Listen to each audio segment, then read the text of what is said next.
ശതോത്തര സുവർണ ജൂബിലി വർഷമാണിത്. ഇപ്പോൾ അൾത്താരയും പൊളിച്ചു നിർമ്മിക്കുകയാണ്. പ്രധാന ബലിപീഠത്തിന്റെ അടിയില് ഹോൾ ഉണ്ടാക്കിയിട്ട് നമ്മുടെ എല്ലാ വീട്ടുകാരുടെയും പേരെഴുതിയ ഒരു കാർഡ്, അതിൻ്റെ പിന്നിൽ ഒരു കുടുംബത്തിന് വേണ്ടിയിട്ടുള്ള നിയോഗം നമ്മൾ എഴുതിയിട്ടുണ്ട്. ഞങ്ങളെ അനുഗ്രഹിക്കണമെന്ന് പറഞ്ഞുകൊണ്ടുള്ളൊരു പ്രാർത്ഥന.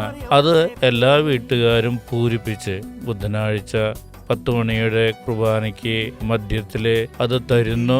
അതൊരു സ്റ്റീൽ പാത്രത്തിലാക്കി പെന്തോസായി അടച്ച് അൾത്താരയുടെ അടിയിൽ പ്രതിഷ്ഠിച്ച് കോൺക്രീറ്റ് ചെയ്യാൻ പോവുകയാണ്.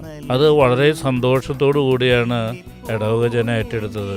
ജീവിതത്തിൽ ഒരിക്കലും ചിന്തിക്കാൻ പോലും പറ്റാത്ത രീതിയിൽ നേരത്തെ പറഞ്ഞോളൂ, ദിവ്യകാരുണ്യ സന്നിധിയിൽ വിശുദ്ധ ഔസേപ്പ് പിതാവിന്റെ പാദത്തിന്റെ കീഴില് നിങ്ങളുടെ കുടുംബത്തിന്റെ പേരെന്നും ഉണ്ടാവും. അവിടെ ആ പരിപാലനം അവിടെ ഉണ്ടാകും. വളരെ നല്ല സഹകരണമാണ് അതിന് ലഭിച്ചത്. അതോടുകൂടി തന്നെ എന്ത് വേണമെങ്കിലും നമ്മുടെ ഈ കെട്ടിടപ്പണിക്ക്, ഈ നവീകരണത്തിന് തരാൻ എല്ലാവരും ഇപ്പോൾ തയ്യാറാണ്.